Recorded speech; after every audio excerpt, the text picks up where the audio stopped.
¿Qué hubo? Bienvenidos y bienvenidas a este capítulo número 53 de Literatus. Se demoró un poco en regresar, aunque bueno, sí, son 2 semanas, ¿no? Después del especial de Jorge Luis Borges, de la segunda parte, que recibí muchos comentarios. Pero bueno, Literatus es un podcast dedicado al género del cuento, en el cual se habla sobre la vida fantástica y muchas veces trágica de autores y autoras que le metieron duro a esto de la literatura, en el cual siempre al final se lee un cuento para que usted lo oiga mientras lava los platos, mientras hace ejercicio, mientras va en el carro, en la bicicleta, mientras vive su vida. Lo importante es que llene su existencia de alguna u otra forma con un poco de cuentos y de literatura. Oiga, mi nombre es Federico Baraya Galán o el man de los cuentos, y antes de entrar de lleno a hablar sobre la autora de hoy, que es un lujazo, les recuerdo que el próximo taller de cuento que estaré dictando iniciará el 17 de julio y es perfecto para usted si quiere aprender la técnica detrás de este género y si tiene ganas de aprender y llenarse de herramientas para escribir esas historias que tiene pensadas, que ha vivido o que ha imaginado y que todavía no sabe cómo transformar, ¿sí?, de la imaginación o del pensamiento en las páginas o de escribirlas para que la gente de pronto las lea. Son 6 sesiones en las que vamos a hablar del punto de vista, de cómo crear personajes, de estructuras narrativas, ambientes narrativos, aperturas, cierres, y en los cuales escribiremos a través de ejercicios y leeremos muchísimos cuentos. Sí, a forma de taller literario en el que uno se sienta, lee también lo que escribió y la gente le dice a uno qué le parece, qué no le parece. En fin, esto y muchísimo más viene en este taller de escritura de cuento que estaré dictando. Entonces, si usted quiere pues más información, escríbame por Instagram, me encuentra como @federico.baraya o mándeme un correo a federico.baraya@gmail.com. Listo, entremos en materia ya dejando esto atrás. La autora que les traigo hoy fue una mujer que vivió poco, me parece, pero que nos dejó literatura de muy alto vuelo, o al menos eso es lo que yo creo, porque es una autora que a mí me gusta muchísimo. Una mujer a la cual se le compara constantemente con Faulkner por un hecho, sí, básico, sencillo, pero muy importante, y es que nos habló también del sur de los Estados Unidos. Hablo de Flannery O'Connor.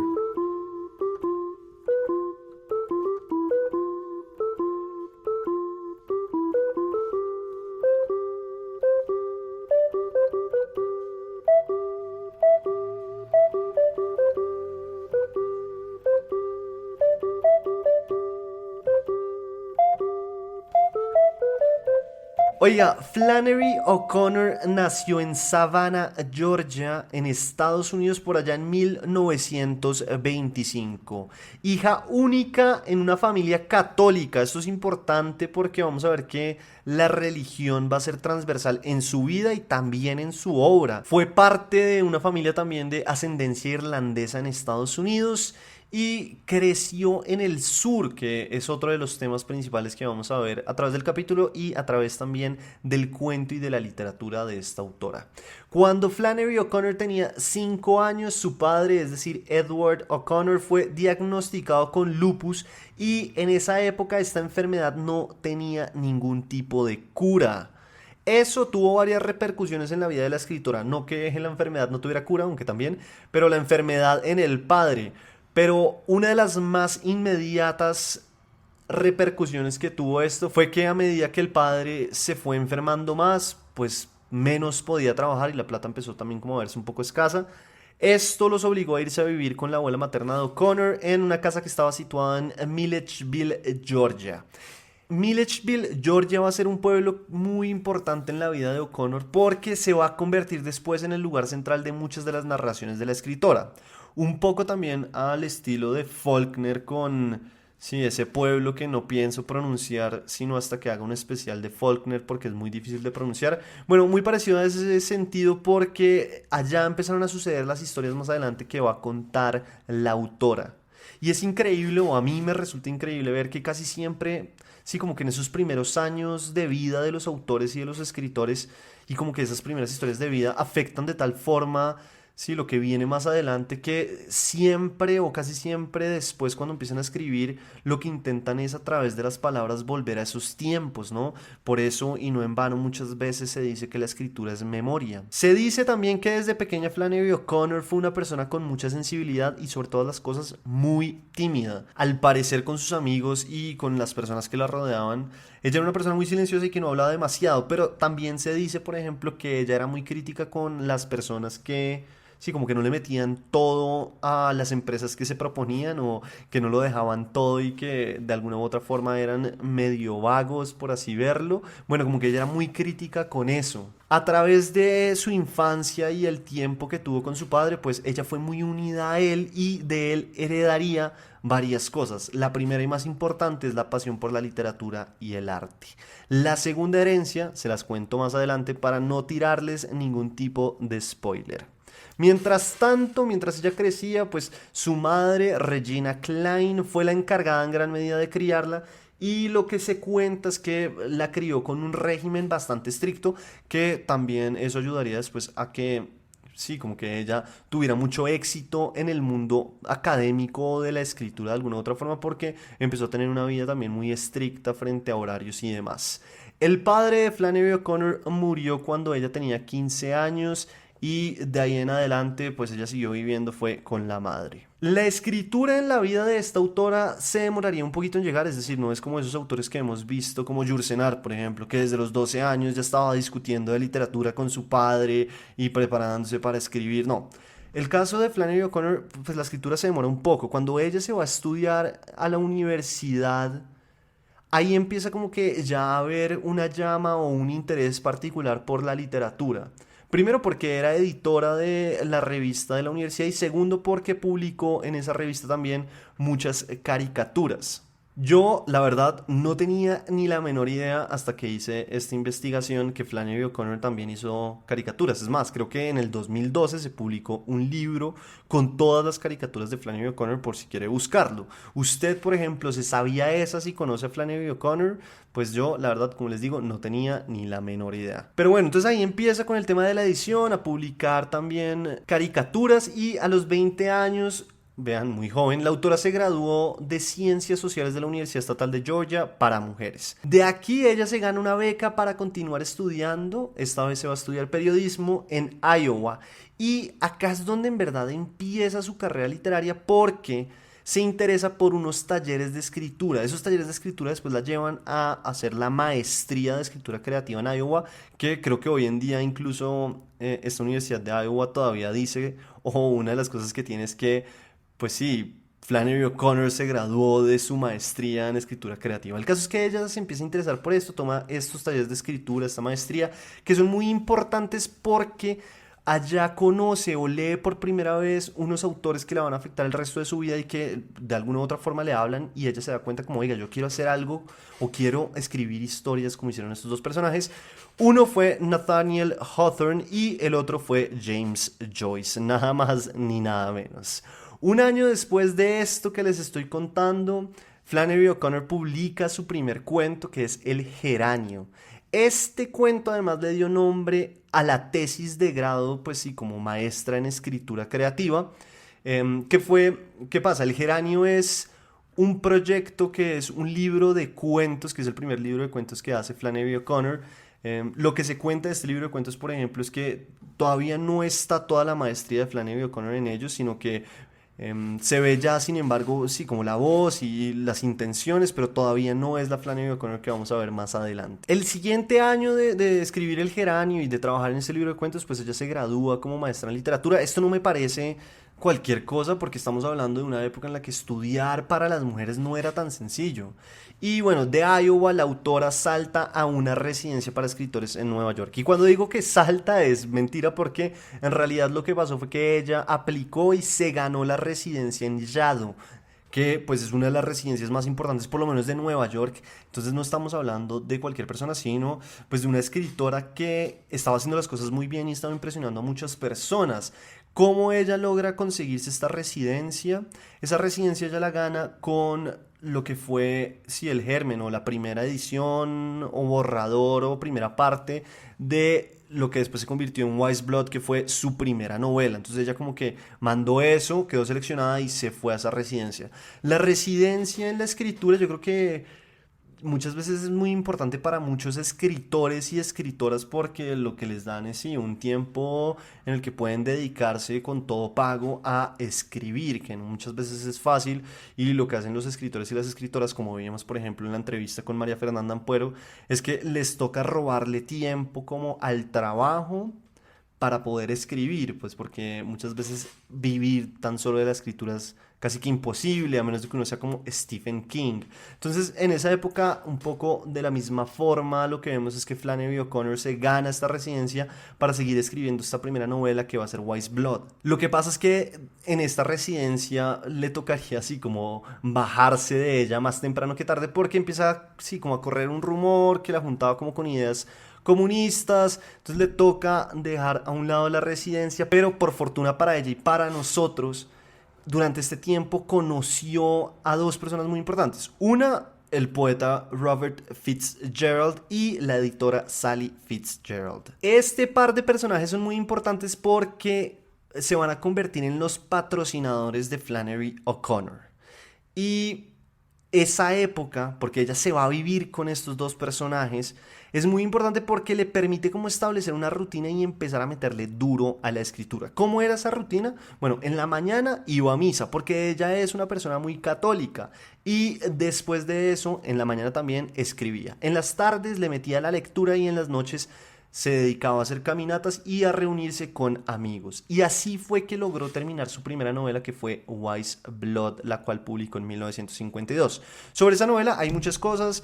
La crítica en su momento, hubo gente que sí, la reseñó bien, también generó como mucho correveidile porque habla de religión, la novela también tiene como este concepto de los charlatanes dentro del mundo también religioso, entonces como que levantó polvo, pero le fue bien como primera novela. A los 2 años de todo esto que les estoy contando y de estar escribiendo en la casa de los Fitzgerald es que Flannery O'Connor descubre un poco la segunda herencia que le dejó el padre de alguna u otra manera y es que ella empieza a sentir a sus 26 años algunos síntomas del lupus. Entonces imagínense, tenía apenas 26 años cuando se da cuenta de que tiene esta enfermedad y se ve obligada a dejar la casa de los Fitzgerald para volver a la casa de su madre y allá en realidad se quedaría viviendo y escribiendo por los siguientes y últimos 13 años de su vida. Después cuando muere Flannery O'Connor, los derechos de la obra y de reproducción y demás le quedaron a Robert Fitzgerald y a Sally Fitzgerald. Pero bueno, después de irse de esa casa,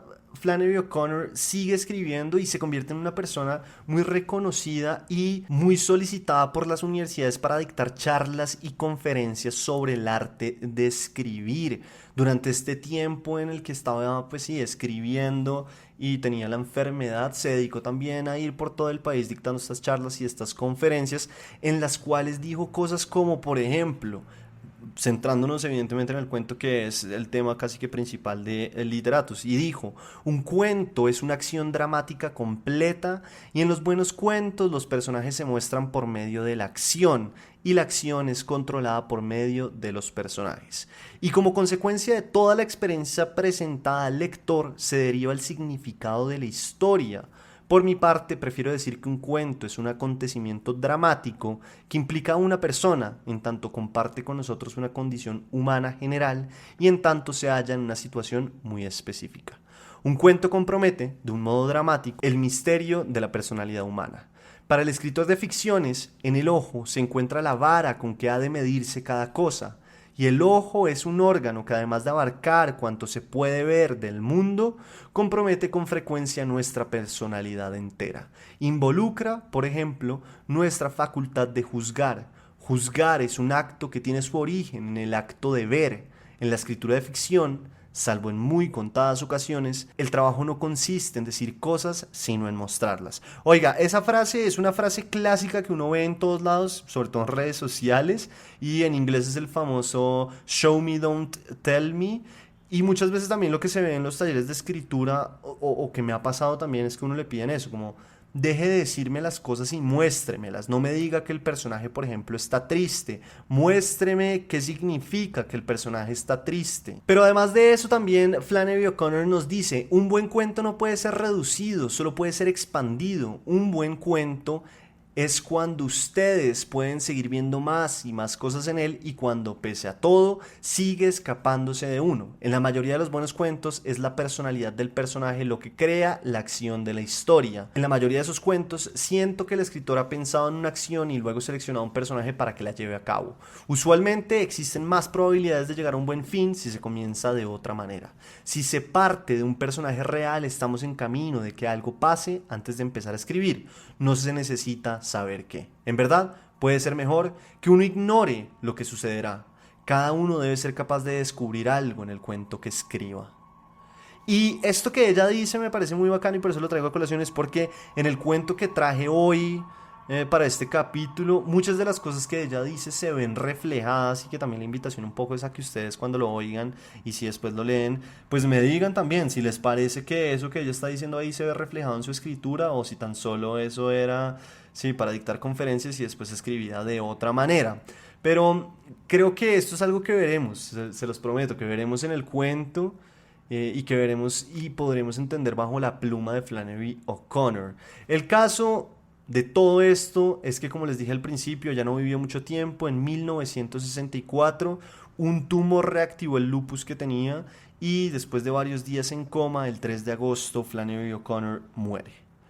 El cuento que traje hoy está un poco largo, se los advierto de entrada, pero es increíble, vale la pena cada maldito segundo.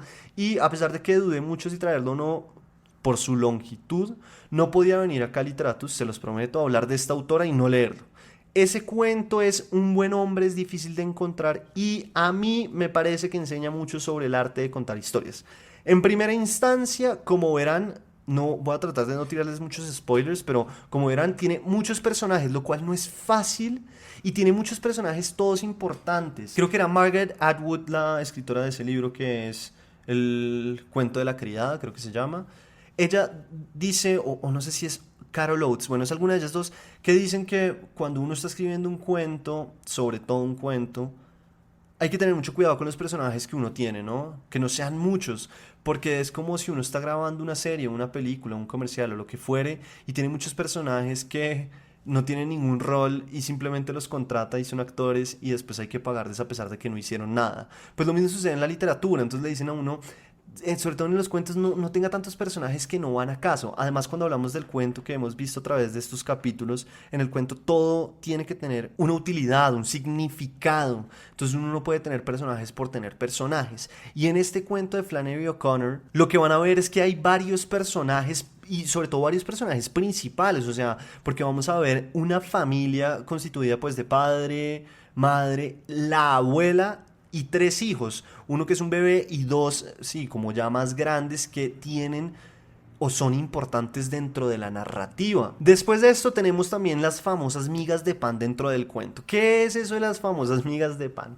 Esto es como ir dejando indicios de lo que va a suceder para que después las cosas no sucedan así de la nada. No sé si a ustedes les ha pasado en un cuento o en una novela o en una película en la que sí, de repente el final pasa sin que uno entienda por qué pasó. A veces también se habla del ex deus machina, ¿no? Que es que eso sucedía mucho en la Grecia antigua, en los relatos griegos, y es que si llegaban los dioses y salvaban a los personajes, y eso es el ex deus machina.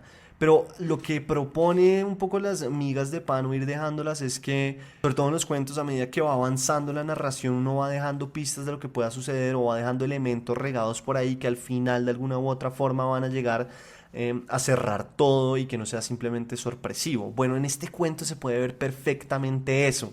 Es increíble cómo lo hace bien Flannery O'Connor. Y el último que me interesa muchísimo, sí, como hablar acá sin tirarles ningún tipo de spoiler, es el punto de vista. El punto de vista es uno de los temas principales cuando hablamos de la literatura. Desde dónde y quién narra las historias, ¿no? Como que hay muchas formas, el primera, el segunda, el tercera persona, pero más allá de eso, de estas tres, es también desde dónde estamos viendo, desde un personaje que narra en primera o desde un personaje que se narra en tercera.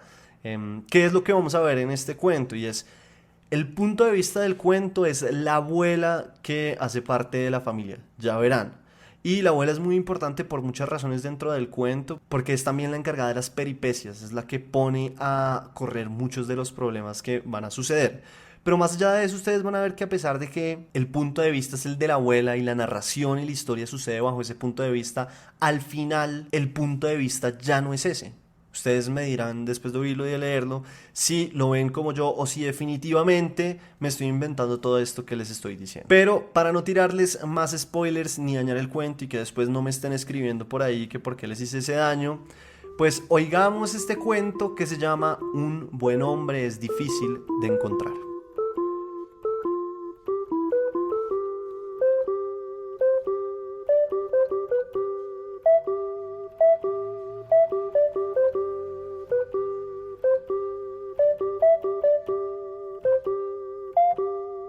Un hombre bueno es difícil de encontrar por Flannery O'Connor. La abuela no quería ir a Florida, quería visitar a algunos de sus conocidos en el este de Tennessee y no perdió oportunidad para intentar que Bailey cambiase de opinión. Bailey era el hijo con quien vivía, el único varón que tuvo. Estaba sentado en el borde de la silla, a la mesa, reclinando sobre la sección deportiva del Journal. «Mira esto, Bailey», dijo ella. «Mira esto, léelo». Y se puso en pie, con una mano en la delgada cadera, mientras con la otra golpeaba la cabeza calva de su hijo con el periódico. «Aquí, ese tipo que se hace llamar el desequilibrado se ha escapado de la penitenciaría federal y se encamina a Florida. Lee aquí lo que hizo a esa gente. Léelo. Yo no llevaría a mis hijos a ninguna parte con un criminal de esa calaña suelto por ahí. No podría acallar mi conciencia si lo hiciera». Bailey no levantó la cabeza, así que la abuela dio media vuelta y se dirigió a la madre de los niños, una mujer joven en pantalones, cuya cara era tan ancha e inocente como un repollo, con un pañuelo verde atado con 2 puntas en lo alto de la cabeza, como orejas de conejo. Estaba sentada en el sofá, alimentando al bebé con albaricoques que sacaba de un tarro. «Los niños ya han estado en Florida», dijo la anciana señora. «Deberías llevarlos a otro sitio para variar. Así verían otras partes del mundo y aprenderían otras cosas. Nunca han ido al este de Tennessee». La madre de los niños no pareció oírla, pero el de 8 años, John Wesley, un niño robusto con anteojos, dijo: «Si no quieres ir a Florida, ¿por qué no te quedas en casa?» Él y su hermanita, June Starr, estaban leyendo las páginas de entretenimiento en el suelo. «No se quedaría en casa aunque la nombraran reina por un día», dijo June Starr sin levantar su cabeza amarilla. «¿Y qué harían si este hombre, el desequilibrado, los agarra?», preguntó la abuela. «Le daría un puñetazo en la cara», respondió John Wesley. «No se quedaría en casa ni por $1.000.000, afirmó June Starr. «Teme perderse algo. Tiene que ir donde vayamos». «Muy bien, señorita», dijo la abuela. «Acuérdate de eso la próxima vez que me pidas que te ondule el pelo». June Starr dijo que sus rizos eran naturales. A la mañana siguiente, la abuela fue la primera en subir al coche, lista para partir. A un costado dispuso su gran bolsa de viaje negra que parecía la cabeza de un hipopótamo y debajo de ella escondía una cesta con Pitty Sing, el gato, en el interior. No tenía la menor intención de dejar solo al gato durante 3 días, porque éste la echaría mucho de menos y ella temía que se frotara con la llave del gas y se asfixiara por accidente. A su hijo, Bailey, no le gustaba llevar un gato a un motel. Se sentó en el centro del asiento trasero, con John Wesley y June Starr a cada lado. Bailey, la madre de los niños, y el bebé se sentaron adelante. Y así salieron de Atlanta a las 8:45, con el cuentakilómetros del coche en 89.927. La abuela lo anotó, porque pensó que sería interesante decir cuántos kilómetros habían hecho cuando regresaran. Tardaron 20 minutos en llegar a las afueras de la ciudad. La anciana se sentó cómodamente, se quitó los guantes de algodón y los dejó con su bolso en la repisa de la ventanilla de atrás. La madre de los niños aún llevaba los pantalones y la cabeza atada con el pañuelo verde. La abuela, en cambio, llevaba un sombrero de paja azul marino con un ramillete de violetas blancas en el ala y un vestido azul marino con pequeños lunares blancos. El cuello y los puños eran de organdí blanco adornado con encaje, y en el cuello se había prendido un ramillete de violetas de tela de color púrpura perfumado. En caso de accidente, cualquiera que la viera muerta en la carretera sabría al instante que era una dama. Dijo que pensaba que sería un buen día para conducir, pues no hacía demasiado calor ni demasiado frío, y advirtió a Bailey que el límite de velocidad era de 80 kilómetros por hora, que los coches, patrullas se encendían detrás de carteles publicitarios y de pequeños grupos de árboles y que podían salir disparados en su persecución sin darle tiempo a minorar la marcha. Señaló los detalles interesantes del paisaje, la montaña Stone, el granito azul que en algunos lugares se asomaba a ambos lados de la carretera, las lomas de brillante arcilla roja ligeramente rayadas de púrpura y las mieses que trazaban líneas de encaje verde sobre el terreno. Los árboles estaban llenos de la luz blanca y plateada del sol y hasta los más míseros destellaban. Los chicos leían tebeos y su madre se había dormido. «Pasemos Georgia a toda velocidad, así no tendremos que verla mucho», dijo John Wesley. «Si yo fuera un niño», dijo la abuela, «no hablaría de esa manera de mi estado natal. Tennessee tiene montañas y Georgia colinas». Tennessee no es más que un muladar lleno de pueblerinos y Georgia es también un estado asqueroso. «Tú lo has dicho», dijo June Starr. «En mis tiempos», dijo la abuela entrecruzando los dedos delgados y venosos, «los niños tenían más respeto por su estado natal y por sus padres y por todo lo demás. La gente era buena entonces. ¡Oh! Mirar qué negrito más mono», y señaló un niño negro plantado ante la puerta de una choza. «Qué estampa más bonita, ¿verdad?». Todos se volvieron para mirar al negrito por la luneta trasera. Él saludó con la mano. «Ese chico no llevaba pantalones», observó June Starr. «Probablemente no tiene», explicó la abuela. «Los negritos del campo no tienen las cosas que nosotros tenemos. Si supiera pintar, pintaría ese cuadro». Los niños intercambiaron sus historietas. La abuela se ofreció a tomar al bebé y la madre de los chicos se lo pasó por encima del asiento delantero. La abuela lo sentó sobre sus rodillas y le hizo el caballito y le explicó lo que se veía por la ventanilla. Puso los ojos en blanco, frunció los labios y apretó su cara delgada y curtida contra la piel blanda y suave. De vez en cuando, el bebé le dedicaba una sonrisita distraída. Pasaron juntos a un vasto campo de algodón con 5 o 6 tumbas en medio, rodeadas de un cerco, como una isla pequeñita. «Mira el camposanto», dijo la abuela señalándolo. Era el antiguo camposanto de la familia. Pertenecía a la plantación. «¿Dónde está la plantación?», preguntó John Wesley. «El viento se la llevó», dijo la abuela. Cuando los chicos terminaron de leer todas las historietas que habían llevado, abrieron la caja del almuerzo y se la comieron. La abuela comió un bocadillo de mantequilla de cacahuate y una aceituna, y no permitió que los chicos arrojasen la caja y las servilletas de papel por la ventanilla. Cuando no tuvieron otra cosa que hacer, se pusieron a jugar. Elegían una nube y los otros tenían que adivinar qué forma sugería. John Wesley eligió una con forma de vaca y June Starr adivinó la vaca y John Wesley dijo, no, un coche. Y June Starr dijo que hacía trampas y comenzaron a pegarse por encima de la abuela. La abuela dijo que les contaría un cuento si se quedaban calladitos. Cuando contaban un cuento ponía los ojos en blanco, movía la cabeza y era muy histriónica. Contó que una vez, cuando era jovencita, la había cortejado un tal señor Edgar Atkins Teagarden, de Jasper, Georgia. Dijo que era un hombre muy apuesto y un caballero, y que todos los sábados por la tarde le llevaba una sandía con sus iniciales grabadas, E.A.T. Pues bien, un sábado por la tarde, el señor Teagarden llevó la sandía y no había nadie en la casa. La dejó en el porche de entrada y volvió a Jasper en su caleza. Pero ella nunca vio la sandía, explicó, porque un chico negro se la comió cuando vio las iniciales E.A.T. Come. A John Wesley le hizo mucha gracia la historia y reía, pero June Starr opinó que no tenía nada de gracioso. Dijo que nunca se casaría con un hombre que solo le trajera una sandía los sábados. La abuela dijo que habría hecho muy bien en casarse con el señor Teagarden, porque era un caballero y había comprado acciones de Coca-Cola cuando salieron al mercado y había muerto, hace unos pocos años, muy rico. Se detuvieron en The Tower para tomar unos bocadillos calientes. The Tower era una gasolinera y sala de baile, en parte de estuco y en parte de madera, en un claro en las afueras de Timothy. Lo regentaba un hombre gordo llamado Red Sammy Butts, y había letreros aquí y allá sobre el edificio y a lo largo de varios kilómetros de la carretera que rezaban: «Prueba la famosa barbacoa de Red Sammy. Nada igual al famoso Red Sammy, el gordo de la sonrisa feliz, un veterano. Red Sammy es el hombre que necesitas».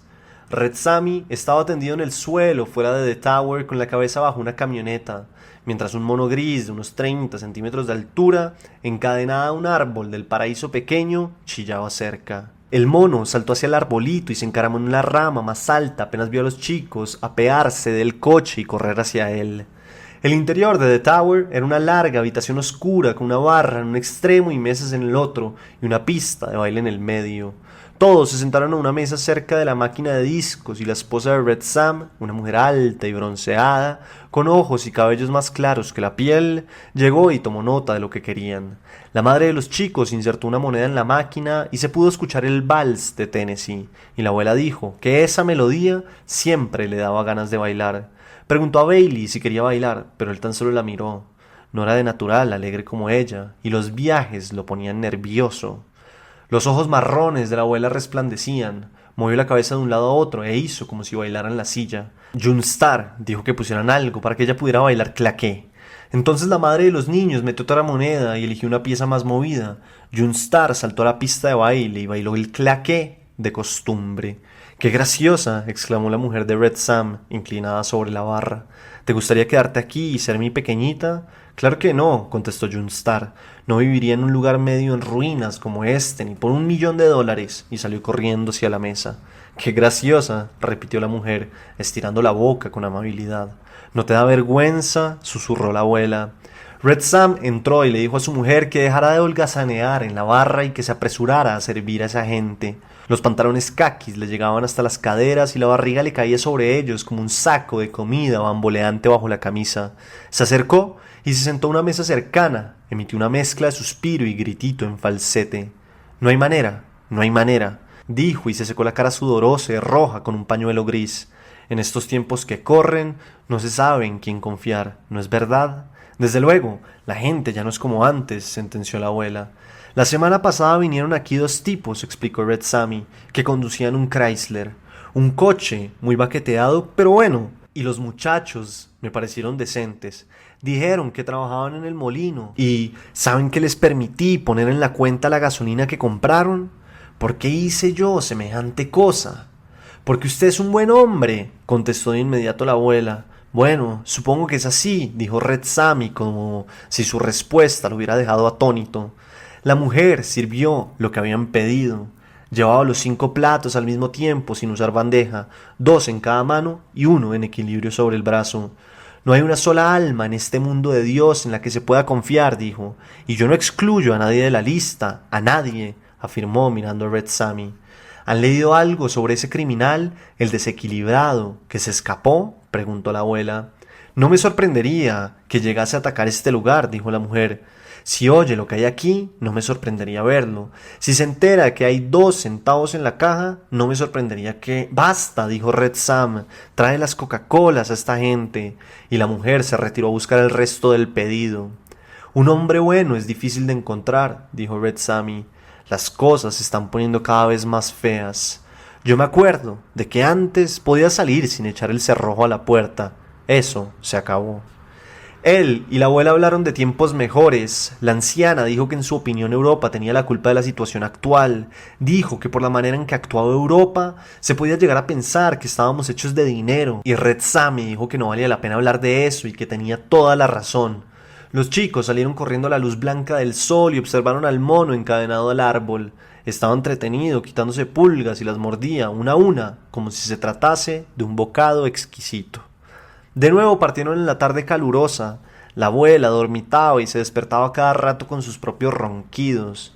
En las afueras de Toomsboro se despertó y se acordó de una vieja plantación que había visitado en los alrededores una vez, cuando era joven. Dijo que la mansión tenía 6 columnas blancas en el frente y que había una avenida de robles que conducía hasta la casa, y 2 pequeñas glorietas con enrejado de madera donde te sentabas con tu pretendiente después de pasear por el jardín. Recordaba con exactitud por qué carretera había que doblar para llegar allí.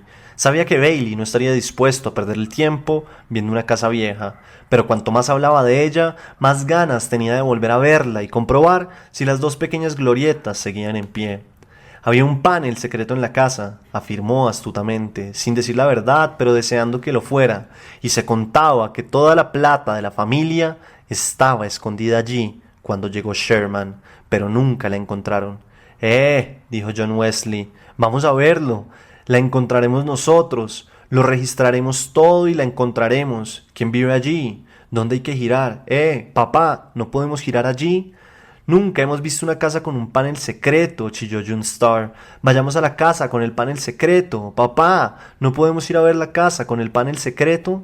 No está lejos de aquí, lo sé, aseguró la abuela. No tardaríamos más de 20 minutos. Bailey miraba al frente. Tenía la mandíbula tan rígida como la herradura de un caballo. No, dijo. Los chicos comenzaron a alborotar y a gritar que querían ver la casa con el panel secreto.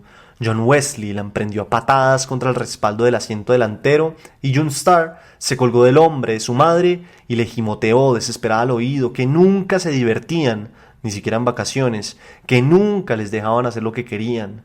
El bebé empezó a llorar y John Wesley pateó el respaldo del asiento con tal fuerza que su padre notó los golpes en los riñones. «¡Muy bien!», gritó y aminoró la marcha hasta parar a un costado de la carretera.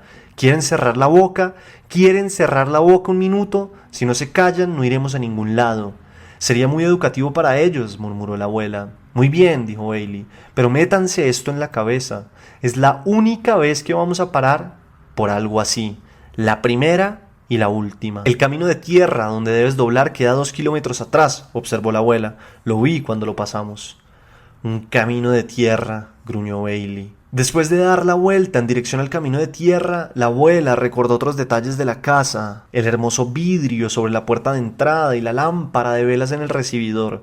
John Wesley dijo que el panel secreto probablemente estaría en la chimenea. «No se puede entrar en esa casa», dijo Bailey. «No sabemos quién vive allí». «Mientras ustedes hablan con la gente delante de la casa, yo correré hacia la parte de atrás y entraré por una ventana», propuso John Wesley. «Nos quedaremos todos en el coche», dijo la madre. Doblaron por el camino de tierra y el coche avanzó a tropezones en un remolino de polvo colorado.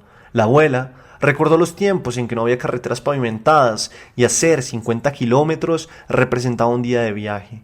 El camino de tierra era abrupto y súbitamente se encontraban con charcos y curvas cerradas en terraplenes peligrosos. Tan pronto se hallaban en lo alto de una colina, desde donde se dominaban las copas azules de los árboles, que se extendían a lo largo de kilómetros, como en una depresión rojiza dominante por los árboles cubiertos de una capa de polvillo. «Mejor será que aparezca ese lugar antes de un minuto», dijo Bailey, «o daré vuelta». Daba la impresión de que nadie había pasado por aquel camino desde hacía meses. «No falta mucho», comentó la abuela, y apenas lo hubo dicho cuando tuvo un pensamiento horrible. Le produjo tal vergüenza que la cara se le puso colorada y se le dilataron las pupilas y sus pies dieron un salto, de modo que movieron la bolsa de viaje en el rincón. En el momento en que se movió la bolsa, el periódico que había colocado sobre la cesta se levantó con un maullido y Pitty Sing, el gato, saltó sobre el hombre de Bailey. Los chicos cayeron al suelo y su madre, con el bebé en brazos, salió disparada por el portazuela y se desplomó en la tierra. La vieja dama se vio arrojada hacia el asiento delantero. El automóvil dio una vuelta y aterrizó sobre el costado derecho en una zanja al lado del camino. Bailey se quedó en el asiento del conductor con el gato, de rayas grises, con cara blanca y hocico naranja, todavía agarrado al cuello como una oruga. Tan pronto como los chicos se dieron cuenta de que podían mover los brazos y las piernas, salieron arrastrándose del coche y gritaron: «¡Hemos tenido un accidente!». La abuela estaba hecha un ovillo bajo el salpicadero y esperaba estar tan malherida que la furia de Bailey no cayera sobre ella. El pensamiento terrible que había tenido antes del accidente era que la casa que recordaba tan vívidamente no estaba en Georgia, sino en Tennessee. Bailey se quitó el gato del cuello con las manos y lo arrojó por la ventanilla contra el tronco de un pino. Luego salió del coche y empezó a buscar a la madre de los chicos. Estaba sentada en la cuneta con el chico, que no paraba de llorar, en brazos, pero solo había sufrido un corte en la cara y tenía un hombro roto. «Hemos tenido un accidente», gritaban los chicos en un delirio de felicidad. «Pero nadie se ha muerto», señaló Junstar con cierta desilusión, mientras la abuela salía rengueando del coche, con el sombrero todavía prendido a la cabeza, pero el encaje delantero roto y levantado en un airoso ángulo, y el ramito de violetas caído a un costado. Se sentaron todos en la cuneta, excepto los chicos, para recobrarse la conmoción. Estaban todos temblando. «Tal vez pase algún día», dijo la madre de los niños con voz ronca. «Creo que me he hecho daño en algún órgano», comentó la abuela apretándose el costado, pero nadie le prestó atención. A Bailey le castañeteaban los dientes, llevaba una camisa amarilla de sport con un estampado de loros en un azul vivo y tenía la cara tan amarilla como la camisa. La abuela decidió no comentar que la casa en cuestión estaba en Tennessee. La carretera quedaba unos 3 metros más arriba y solo podían ver las copas de los árboles al otro lado. Detrás de la cuneta donde estaban sentados había más árboles, altos, oscuros y graves. A los pocos minutos divisaron un coche a cierta distancia, en lo alto de una colina. Avanzaba lentamente como si sus ocupantes lo estuvieran observando. La abuela se puso en pie y agitó los brazos dramáticamente para atraer su atención. El automóvil continuó avanzando con lentitud, desapareció en un recodo y volvió a aparecer, rodando aún más despacio, sobre la colina por la que ellos habían pasado. Era un vehículo grande y baqueteado, parecido a un coche fúnebre. Había 3 hombres dentro. Se detuvo justo a su lado y durante unos minutos el conductor miró fija e inexpresivamente hacia donde estaban sentados, sin decir palabra. Luego volvió la cabeza, susurró algo a los otros 2 y se apearon. Uno era un muchacho gordo con pantalones negros y una sudadera roja con un semental plateado estampado delante. Caminó, se colocó a la derecha del grupo y se quedó mirándolos con la boca entreabierta en una floja sonrisa burlona. El otro llevaba pantalones color caqui, una chaqueta de rayas azules y un sombrero gris echado hacia adelante que le tapaba casi toda la cara.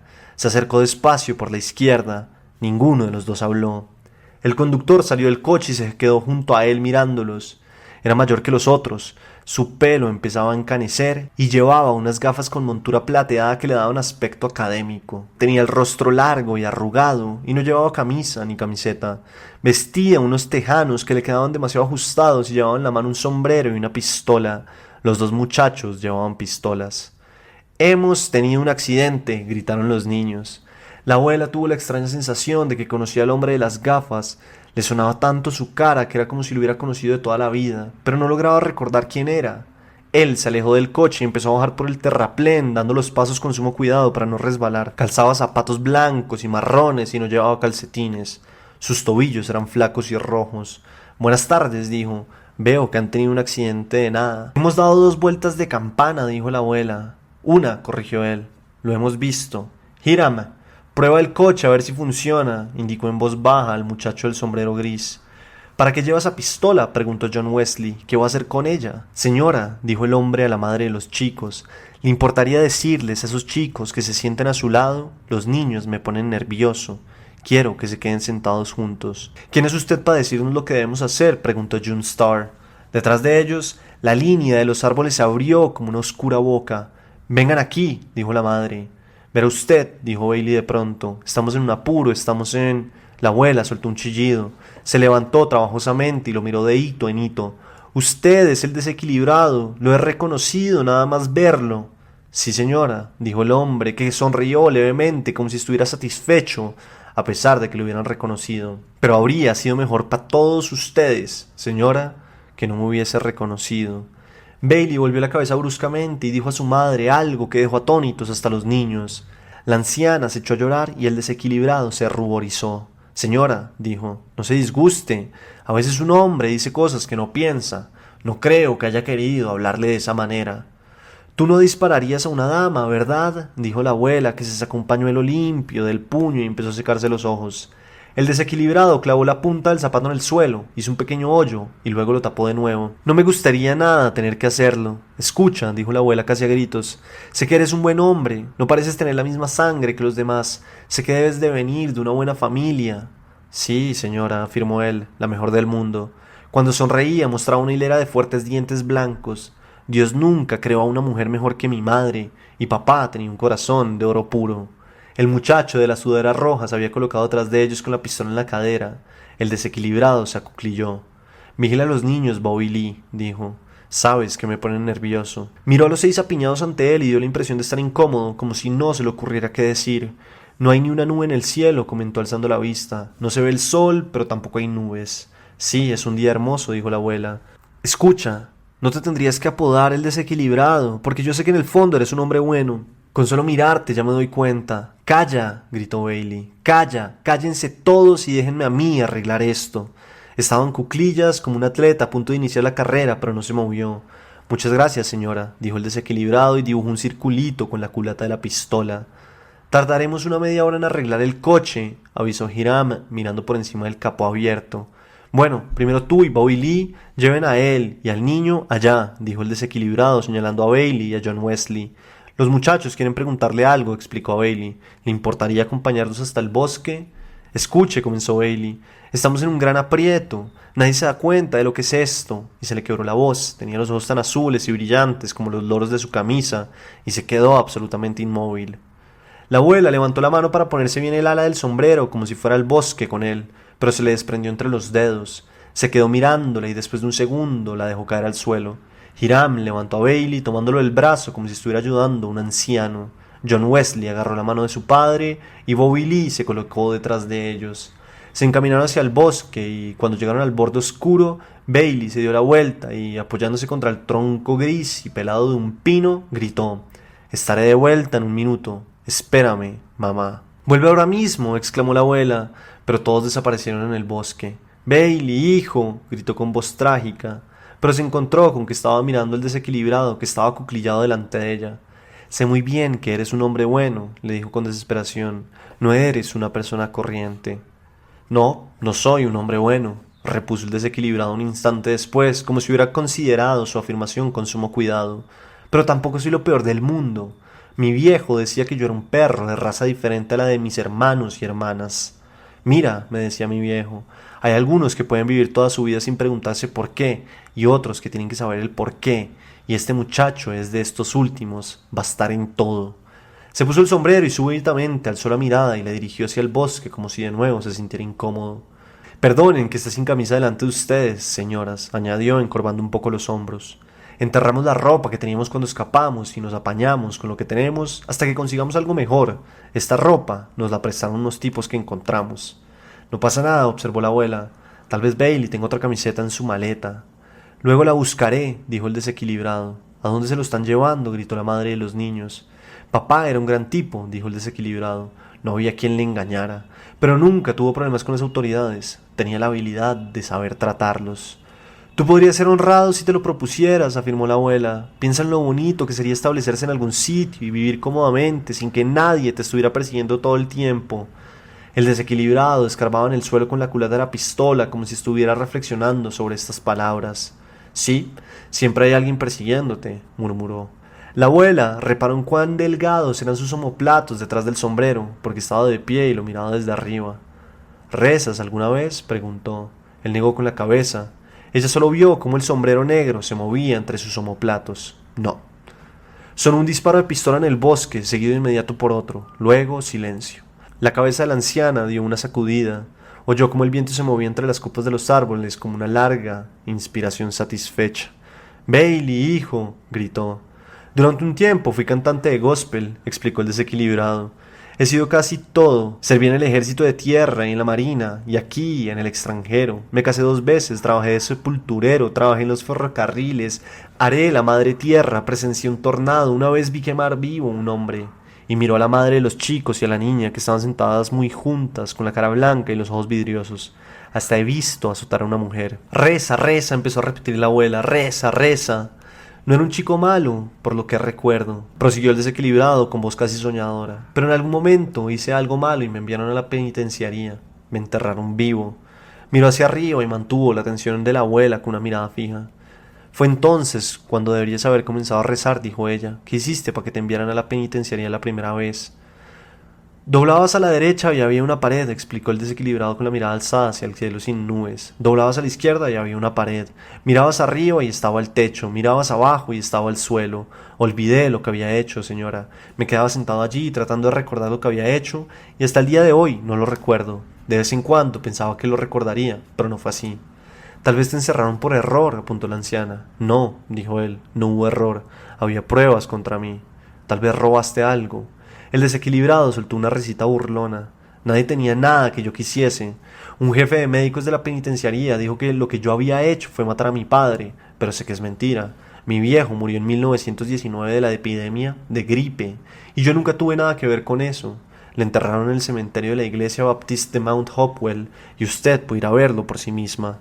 «Si rezaras», dijo la anciana, «Cristo te ayudaría». «Así es. Entonces, ¿por qué no rezas?», preguntó ella, temblando de súbita alegría. «No quiero ninguna ayuda. Solo las cosas me van bien. Bobby Lee y Hiram regresaron del bosque con paso lento. Bobby Lee arrastraba una camisa amarilla con loros azules estampados. «Tírame esa camisa, Bobby Lee», dijo el desequilibrado. La camisa llegó volando, aterrizó en su hombro y se la puso. La abuela no podía pensar en lo que le hacía recordar esa camisa. «No, señora», prosiguió el desequilibrado mientras abrochaba los botones. «Comprendí que el delito da igual. Puedes hacer una cosa o hacer otra, matar a un hombre o quitarle una rueda del coche, porque tarde o temprano te olvidas de lo que has hecho y simplemente te castigan por ello». La madre de los chicos comenzó a emitir sonidos entrecortados, como si no pudiese respirar. «Señora», dijo él, «¿podrían usted y la pequeña acompañar a Hiram y a Bobby Lee hasta donde esté su esposo?» «Sí, gracias», dijo la madre débilmente. Su brazo izquierdo colgaba inútil y llevaba al bebé, que se había quedado dormido en el otro.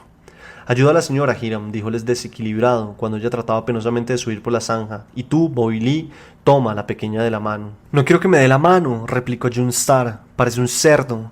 El muchacho gordo se ruborizó y se rió. La tomó de la mano y tiró de ella hacia el bosque detrás de Hiram y la madre.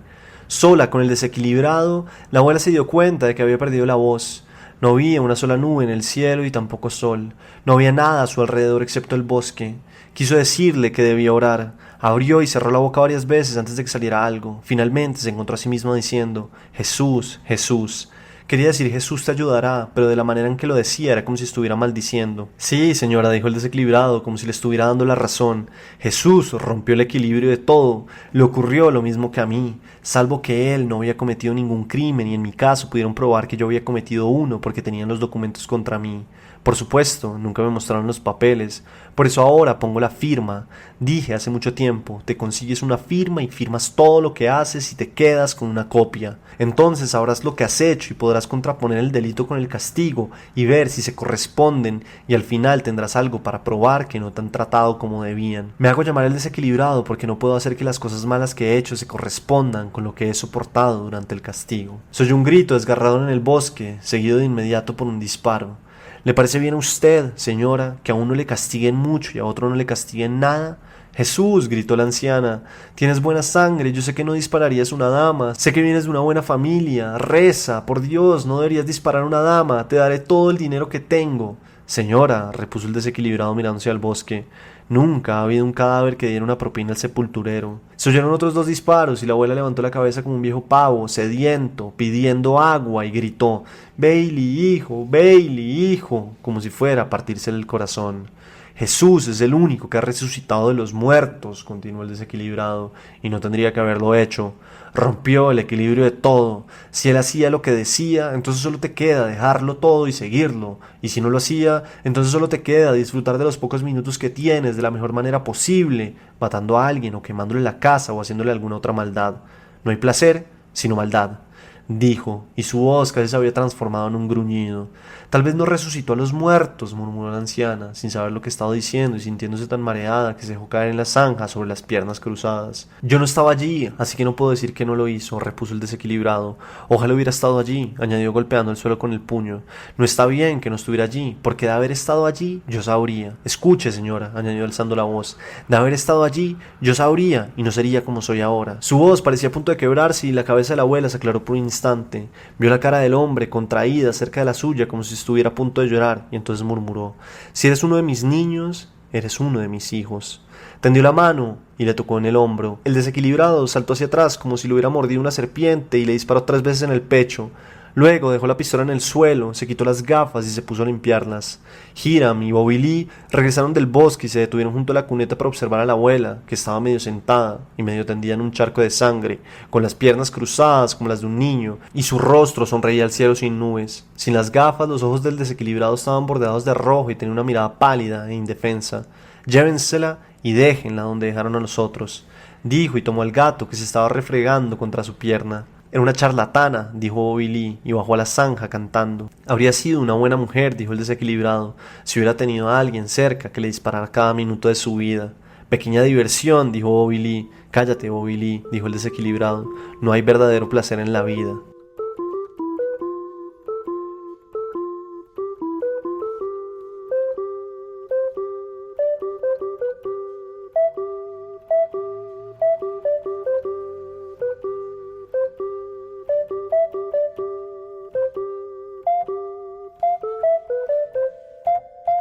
En este capítulo número 53 hablé sobre la autora de Estados Unidos, Flannery O'Connor, y se leyó su cuento Un buen hombre es difícil de encontrar.